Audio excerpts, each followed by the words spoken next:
हम सभी लोग मैग्नेटिक इफेक्ट ऑफ करंट पढ़ रहे थे और इस सीरीज में जैसा कि आप जानते हैं मैं मैग्नेटिक इफेक्ट ऑफ करंट से रिलेटेड हर वो डेरिवेशन हर वो इंपॉर्टेंट केस लेता हुआ चल रहा हूँ जो कि जेई और नीट के बच्चे के लिए एक थ्योरेटिकल बेस बनाने के लिए बहुत इंपॉर्टेंट है।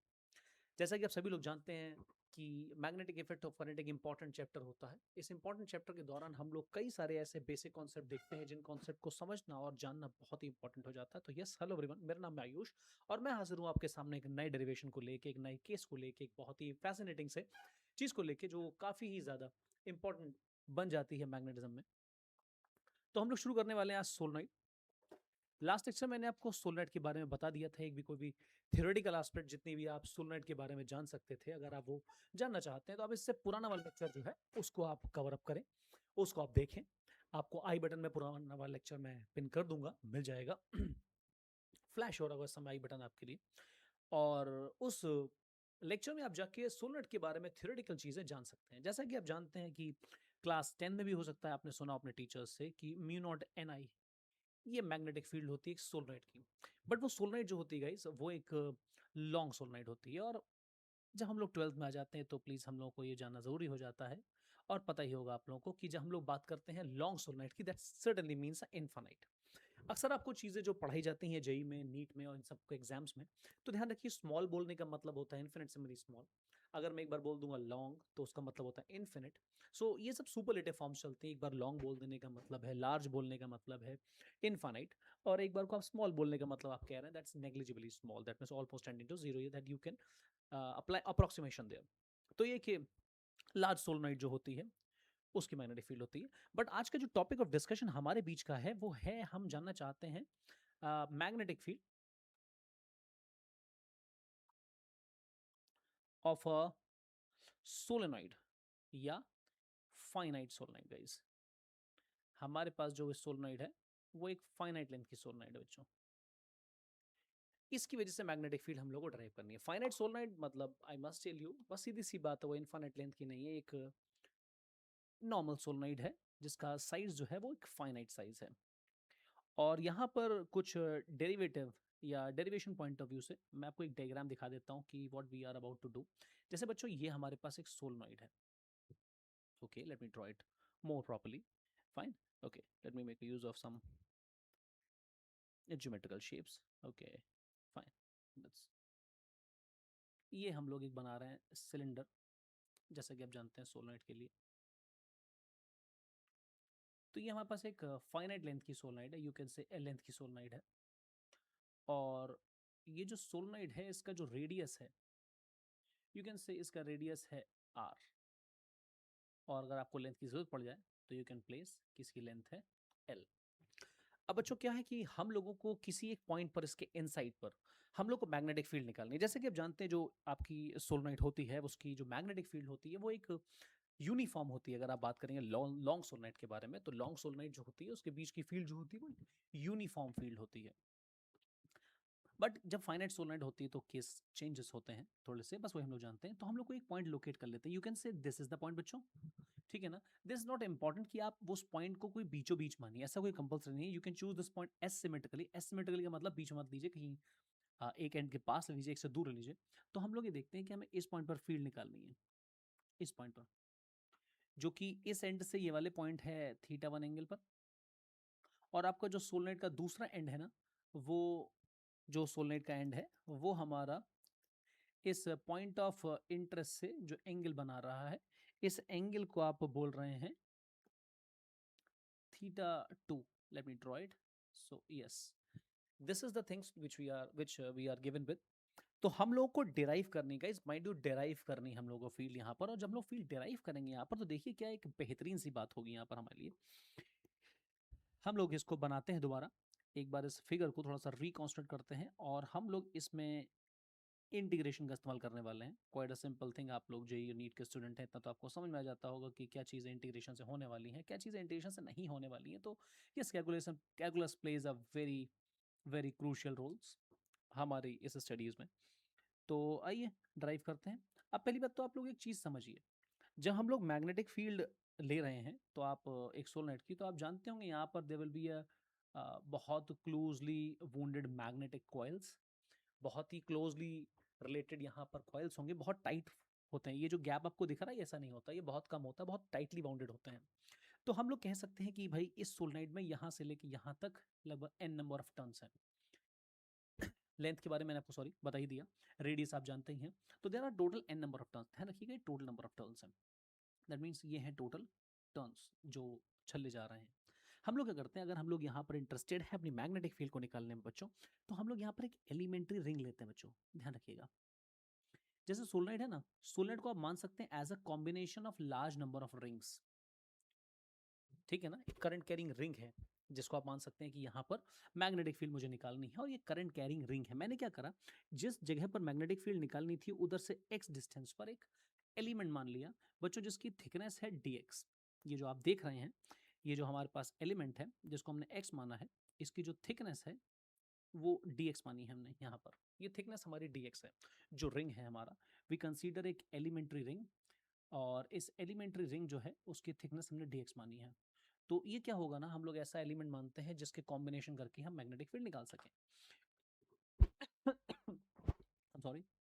तो यहाँ पर मैंने देखा कि ये एक तरीके से हम लोगों ने एक एलिमेंट्री पार्ट मांगा रिंग की फॉर्म में, और हमने देखा ये जो पॉइंट है ये इसके पेरीफेरी से एंगल सब्सटेंड कर रहा है थीटा, तो we call this angle theta. और ये थिकनेस है, अगर आप सही से देख पा रहे हैं, मैंने क्या करा है, जो थिकनेस है रिंग की, उनके दोनों एक्सट्रीम पॉइंट जोड़े हैं, तो यहाँ पर बच्चों जो एंगल बनेगा we call this angle as d theta. जैसे आप समझते हैं ना, ये रिंग होगा हमारे पास ये, तो एक पॉइंट यहाँ पर हमने मार्क करा है, एक यहाँ पॉइंट करा है, तो इसकी जो थिकनेस dx है ना, इसमें जो आप दोनों एंड्स जोड़ेंगे तब ये दो लाइन एंगल बना रही है, इनकी एंगुलर थिकनेस है डी थीटा। बेसिकली जब भी आप इंटीग्रेशन करते हैं, ये एलिमेंट का थिकनेस मानना थोड़ा सा इंपॉर्टेंट हो जाता है। मैं फिर से रिपीट करता हूँ अपने आप को, जैसे रिंग आपने लिया तो रिंग की एक थिकनेस है, तो आप इसके आगे वाले पॉइंट को और पीछे वाले पॉइंट को अगर जोड़ेंगे तो इनके बीच में जो लीनियर विथ है वो आपकी कितनी है, dx है। लेकिन इन दोनों के बीच में जो यहाँ पर एंगल सब्सटेंड हो रहा है उसको हम लोग बोल रहे हैं डी थीटा, और यही जो लाइन हमारा एंगल यहाँ बना रही है इसको बोल रहे हैं थीटा हम लोग। तो बेसिकली डी थीटा आपके इस एलिमेंट की एंगुलर विथ है बच्चों, ठीक है ना। ये समझना थोड़ा इंपॉर्टेंट हो जाता है, कई लोग इसको अवॉइड करते हुए चलते हैं, प्लीज इसको अवॉइड मत करिए, दिस मेक्स कंप्लीट सेंस। तो हम लोग को पता है ये रिंग ऑफ चार्ज है, और आप जानते हैं ring of current carry ring है, तो आप जानते हैं कि रिंग की वजह से जो मैग्नेटिक फील्ड होती है उसे हम लिखते हैं mu naught upon 4 pi, and यहाँ पर हम लिखते हैं 2 pi R square into I into number of turns जो हम लोग लिखते हैं upon R square into axial दूरी और उसकी पावर 3/2, जैसा कि हम लोग इस फॉर्मूले को पहले ही जानते हैं करंट कैरी रिंग की वजह से। अब यहाँ पर दिक्कत क्या हुई, यहाँ पर हमारे को ये वाला एक एलिमेंट माना है जो कि सर्कुलर रिंग की फॉर्म में है, तो हम लोग इसकी वजह से जो बच्चों फील्ड लिखेंगे, इसकी वजह से जो हम लोग फील्ड लिखेंगे, आइए उसको लिखते हैं हम लोग लिखेंगे उस एलिमेंट्री रिंग की वजह से जो फील्ड होगी वो होगी म्यू नॉट अपॉन 4 पाई, और 2 पाई रेडियस भाई आर स्क्वायर ही है, और ईच टर्न में जो करंट फ्लो हो रहा है वो भी आई है भाई। जब आप करंट यहाँ से भेजेंगे तो यहाँ से करंट एंट्री करेगा तो it will go like this, और घूमता हुआ इस पूरे सोलेनोइड में दौड़ेगा करंट। तो करंट तो हमारे पास आई है, और एक्सियल दूरी के बारे में बात कर लें तो हमारा रेडियस तो एक आर है, और जो एक्सियल दूरी है वो एक्स स्क्वायर है की पावर 3/2।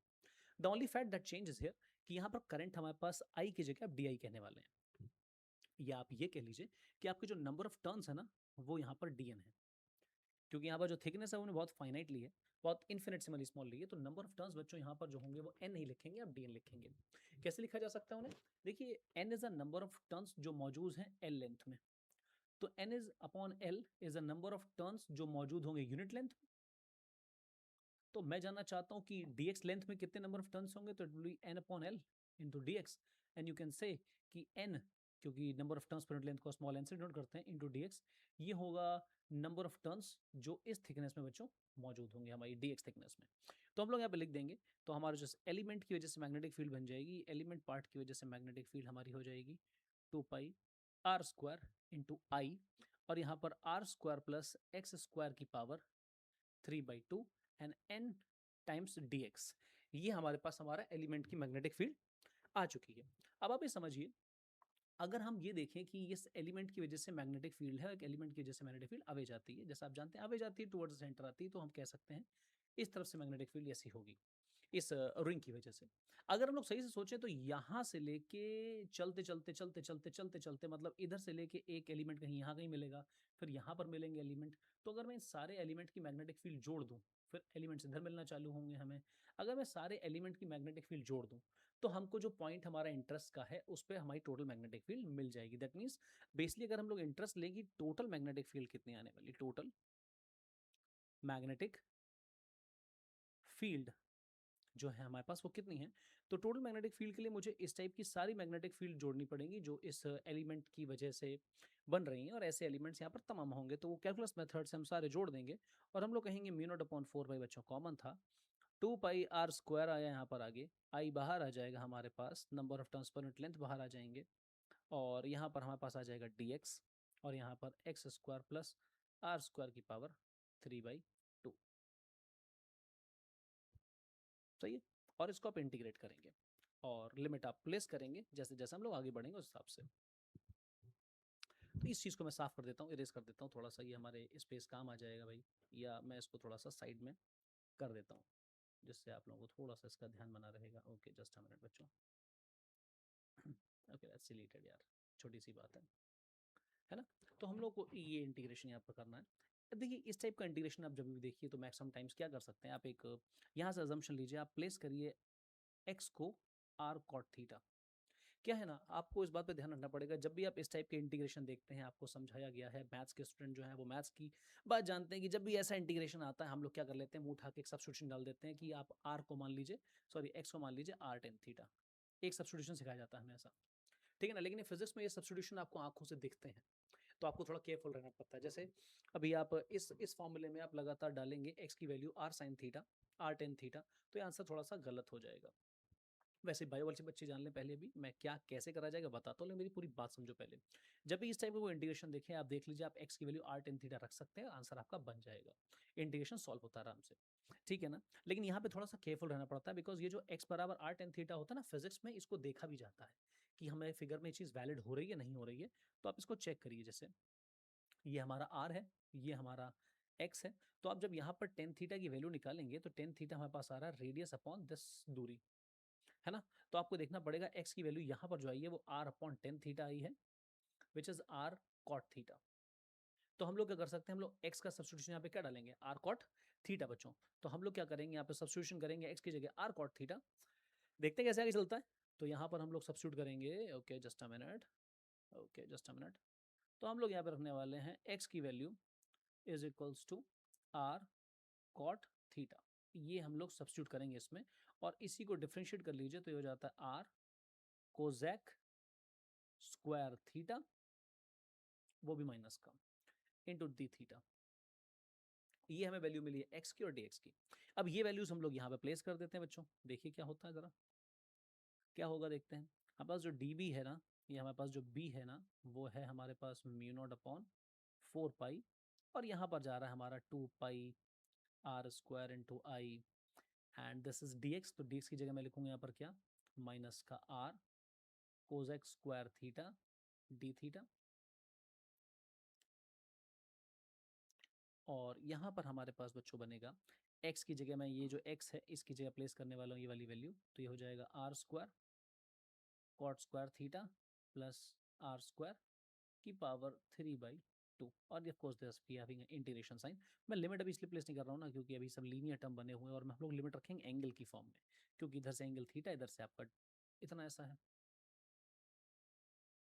तो 2 पाई आर स्क्वायर आई, अब देखिए आप यहाँ से आर कॉमन लेंगे तो यहाँ पर आर क्यूब आ जाएगा, इफ़ यू अग्री। यहाँ से आर कॉमन लेंगे तो यहाँ पर भी एक आर बाहर आ जाएगा, और यहाँ पर एक माइनस साइन है, विल डील विद इट, वो माइनस साइन कैसे डील होगा। यहाँ पर आपका सुनेगा cosec square theta D theta, और शायद आप लोग समझ पाए यहाँ पर आर स्क्वायर जब बाहर जाएगा तो बचेगा 1 प्लस कॉट स्क्वायर थीटा, या कॉट स्क्वायर थीटा प्लस 1, और cot square plus theta, cot square theta plus 1 होता है कोजैक स्क्वायर थीटा, और इसकी पावर हो जाएगी 3/2 बच्चों। ऑफकोर्स देयर इज इंटीग्रेशन, तो हम लोग इसे फर्दर सॉल्व करेंगे, that is mu naught upon 4 pi 2 pi R square I, और अगर आप सही से देख पाइए तो मैं थोड़ा सिंप्लीफिकेशन और कर देता हूँ, ये आर स्क्वायर और आर मिलकर आर क्यूब हो जाए, तो आर क्यूब मिलकर नीचे से कैंसिल हो जाएगा, तो हम लोग आर क्यूब हटा सकते हैं, तो 2 पाई आई लिखेंगे हम लोग। और ये यहाँ पर अगर आप समझें तो मैं I don't wish to write directly, but चलिए करते हैं, ये बन जाएगा बच्चों कोजैक क्यूब थीटा, ठीक है ना। आप समझ सकते हैं ऐसा कैसे हुआ, इसको फर्दर सॉल्व करेंगे, that is mu naught upon 4 पाई, थोड़ा सा सिंप्लीफाई करते हैं, 2 पाई आई। वैसे मैं 2 पाई भी गलती लेके चल रहा हूँ, आप जानते हैं ना बोझ हम लोग ऐसे काट सकते हैं यहाँ से, बताइए तो काट देते हैं, ठीक है ना। मैंने बस थोड़ा सा भी ध्यान उसको, अब ये 2 से चला जाएगा ये, तो यहाँ पर बचेगा म्यू नॉट अपॉन 2। यहाँ पर हम लोगों को, शायद मैं एन ड्रॉप कर रहा हूँ बच्चों, यहाँ से देखो एन ड्रॉप हुआ है, तो यहाँ पर मैं एन लिख देता हूँ, यहाँ पर मैं एन लिख देता हूँ, और यहाँ पर भी एन आ जाएगा, तो म्यू नॉट एन आई ऐसा आ जाएगा। और यहाँ पर ये कैंसिल हो जाएगा, तो ऊपर नीचे बचेगा 1/1 कोजेक्स 1/कोजेक थीटा, जिसको हम लोग सही लिखेंगे तो आएगा साइन थीटा डी थीटा। तो देखिए आपका इंटीग्रेशन सिंप्लीफाई हो चुका है। अब आपको अगर जानना है टोटल मैग्नेटिक फील्ड, तो आप साइन थीटा के फैक्टर को जोड़ दीजिए। अब साइन थीटा फैक्टर जो है वो कहाँ से कहाँ तक आपको जोड़ना है, ये आपको आपकी लिमिट बता रही है कि आपका पहला थीटा स्टार्ट हुआ है कहाँ से, इस लेन से थीटा 1 पे, और जो कहाँ तक जा रहे हैं सारे एलिमेंट्स टिल थीटा 2, तो यू कैन से थीटा 1 से लेके हम लोग कहाँ जाएंगे, थीटा 2 तक। एक माइनस साइन हम और कैरी कर रहे हैं यहाँ पे, शायद ये चीज़ हम लोग, यहाँ पर आएगा एक माइनस साइन यहाँ पर आएगा आपका, ये माइनस साइन हमारे साथ कैरी हो रहा है, ये माइनस साइन हमारे साथ कैरी हो रहा है बच्चों। अब साइन थीटा का जो इंटीग्रेशन आएगा mu naught N I by 2, तो वो आता है माइनस का कोसाइन थीटा, माइनस का कोसाइन थीटा। तो यहाँ जो माइनस साइन निकलेगा और ये माइनस मिलकर यहाँ पर क्या हो जाएगा, प्लस का हो जाएगा, और हम लोग को जोड़ना है थीटा 1 से लेके थीटा 2 तक। मैं थोड़ा सा पेज फ्लिप करता हूँ, तो जो मैग्नेटिक फील्ड हमारे पास आएगी, ओके, वो कितनी आएगी, वो हमारे पास मैग्नेटिक फील्ड आएगी B is equals to mu naught था यहाँ पर, n था I था अपॉन 2 है, और आ जाएगा कोसेक थीटा 1 और cosec theta 2। This is the magnetic field बच्चों we are getting last expression. तो okay just a minute, okay, so B is equals to mu naught upon, कैसा पेन हो गया ये, जस्ट वेट, तो ये जो हमारे पास हो जाएगा एक्सप्रेशन, ये बचेगा B is equals to mu naught upon 2 N I cosine theta 1 तो cosine theta 2। This is the final answer बच्चों। So yes, this is the magnetic field जो आप बता रहे हैं एक सोलनॉइड की वजह से। आई होप आपको समझ में आया होगा ये डेरिवेशन। और आइए कुछ इसके स्पेशल केसेस जानते हैं। जैसे सपोज कीजिए आपको ये पता लगे कि हमारा मैग्नेटिक फील्ड निकालनी है इनफाइनाइट सोलनॉइड की वजह से, तो आप अब तक समझ गए होंगे भाई ये हमारे पास क्या है, ये हमारे पास सोलनॉइड है, और जिस जगह पर फील्ड चाहिए होती है उधर से ये वाला एंगल थीटा 1 होता है, और ये वाला एंगल बच्चों क्या होता है, थीटा 2 होता है। एक थीटा 1 होता है, एक थीटा 2 होता है। तो अगर मैं कह दूं कि हमारे पास एक इनफाइनाइट मैग्नेट है, इनफाइनाइट सोलनाइट है, यहाँ पर मैग्नेट नहीं सोलनाइट बोलेंगे हम लोग, तो बच्चों इनफाइनाइट सोलनाइट का फॉर्मूला इस वाले फॉर्मूले से आ जाना चाहिए, बिकॉज ये फॉर्मूला तो जनरल फॉर्मूला है ना फाइनाइट के लिए, एंगल पर डिपेंडेंट। तो अगर आप इन्फिनिट के हिसाब से एंगल की लेंथ डिफाइन कर दीजिए, एंगल की वैल्यूज डिफाइन कर दीजिए, तो ये फॉर्मूला जो है आपको इनफाइनाइट सोलनाइट की मैग्नेटिक फील्ड दे देगा। अब जब समझिए इधर से अगर ये इनफाइनाइट हो जाएगा तो ये लेंथ बढ़ेगी, तो अब उसका जो एंड होगा वो एक छोटा एंगल बनाएगा, और दूर जाएगा तो एंगल और छोटा होगा। वैसे ही जब सोलनाइट इनफाइनाइट हो जाएगी ना बच्चों, तो थीटा 1 की वैल्यू आप समझ के देखिए 0 हो जाएगी, ठीक है ना। इसी तरीके से अगर ये वाला एंड इनफाइनाइट होगा तो ये वाला एंगल लगातार बढ़ता जाएगा, ये और दूर जाएगा तो देखिए ये वाला एंगल और बढ़ जाएगा, ये और दूर जाएगा तो देखिए ये वाला एंगल और बढ़ जाएगा। तो ऐसा करते करते जब इनफाइनाइट होगा तो थीटा 2 की वैल्यू 180 हो जाएगी। क्या आप लोग समझ पा रहे हैं? मैं एक बार फिर से कह देता हूँ भाई, चलिए, ये जो आपकी सोलनाइट है ये फाइनाइट है भी, और फाइनाइट अगर है तो ये यहाँ पर ये वाला एंगल बन रहा है थीटा 1। अगर आप इसकी लेंथ बढ़ाएंगे बच्चों, थोड़ा और दूर जाएगा तो ये एंगल छोटा हो रहा है, देखिए। ऐसे ही जब ये बहुत दूर निकल जाएगा तो ये एंगल लगातार छोटा होता जाएगा। एक टाइम आएगा जब इनफाइनाइट होगा ना, तो थीटा 1 की वैल्यू आपकी इधर के रिस्पेक्ट में 0 हो जाएगी। और ऐसे ही जब ये वाला एंगल आप देख रहे हैं थीटा 2 बन रहा है, तो ये वाला एंगल जब दूर जाएगा तो ये वाला एंगल बढ़ता जाएगा, और बढ़ते बढ़ते जब इनफाइनाइट पहुंचेगा तो थीटा 2 की वैल्यू जो होगी वो इनफाइनाइट मिलेगी हमें यहाँ पर। तो हम लोग ये वाली वैल्यूज जो है ये अब फॉर्मूले में अप्लाई कर देते हैं, और देखते हैं भाई क्या हमें जो जानी पहचानी फील्ड है अपनी पढ़ी हुई वैसा कुछ आंसर मिलता है। देखिए थीटा 1 की वैल्यू कोसाइन 0 और माइनस कोसाइन 180, ये हमारे पास डेटा अगर हम लोग यहाँ पर रखते हैं, तो mu naught upon 2 N I cosine 0 की वैल्यू हमारे पास जो होती है वो 1 होती है, ये है कोसाइन पाई, तो ये है -1, कोसाइन पाई जो होता है वो 1 होता है, तो हम लोग कहेंगे म्यू नॉट एन आई, और यहाँ पर 2 आएगा बच्चों, यहाँ पर 2 आएगा, 2 से 2 कैंसिल हो जाएगा, तो mu naught N I. So this is the magnetic field due to a large solenoid और इनफाइनाइट सोलनाइड जो आपको पता है, ठीक है ना। तो ये this a kind of field at the centre ना, बिकॉज इनफाइनाइट होगा तो हर छोर से जो पॉइंट आप चुनोगे वो सेंटर की तरह बिहेव करेगा, तो basically this is at the centre you में से।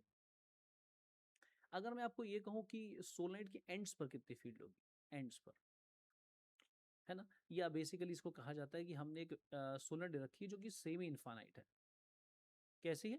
Semi infinite. सेमी इनफाइनाइट कहने का मतलब क्या होता है? सेमी इनफाइनाइट बच्चों कहने का मतलब होता है कि आप एक सोलेनॉइड का एक एंड जानते हो, ठीक है ना। एक एंड अगर आप जानते हो सोलेनॉइड का, अदर एंड आपके लिए भाई इन्फिनिटी पर है, तो आप उसके हिसाब से देख लो। जैसे सपोज कर लो मैं कहता हूँ कि मैं यहाँ पर निकालता हूँ मैग्नेटिक फील्ड। अब ऐसे केस में जब आप इधर की तरफ मैग्नेटिक फील्ड निकाल रहे हो, भाई देखो ये वाला पॉइंट हमारा था, ये एंगल ऐसा था। आप इसके पास पहुंचोगे तो ये वाला एंगल बढ़ जाएगा, आप और पहुंचोगे और बढ़ जाएगा, लेकिन जैसे आप यहाँ पर आओगे ये वाला एंगल जो बन रहा था ये 90 डिग्री हो जाएगा। सही है ना।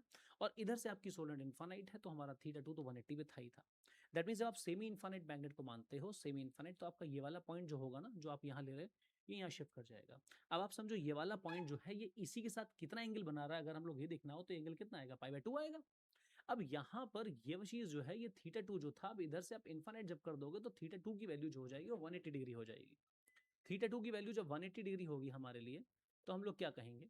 हम लोग कहेंगे थीटा 2 तो हमारा पाई हो गया, है ना। लेकिन हमारा जो ये वाला एंड था, ये जब उधर खिसकेगा सेमी इनफाइनाइट पे आ जाएगा, तो बेसिकली ये जो एंगल बन रहा था वो इस लाइन का उस लाइन से बन रहा था जो इधर से इस पॉइंट ऑफ इंटरेस्ट जोड़ेगी। जब ये वाला पॉइंट नीचे आ जाएगा तो ये लाइन सीधी जुड़ेगी और इस वाली लाइन के साथ ये एंगल बन जाएगा कितना, π/2।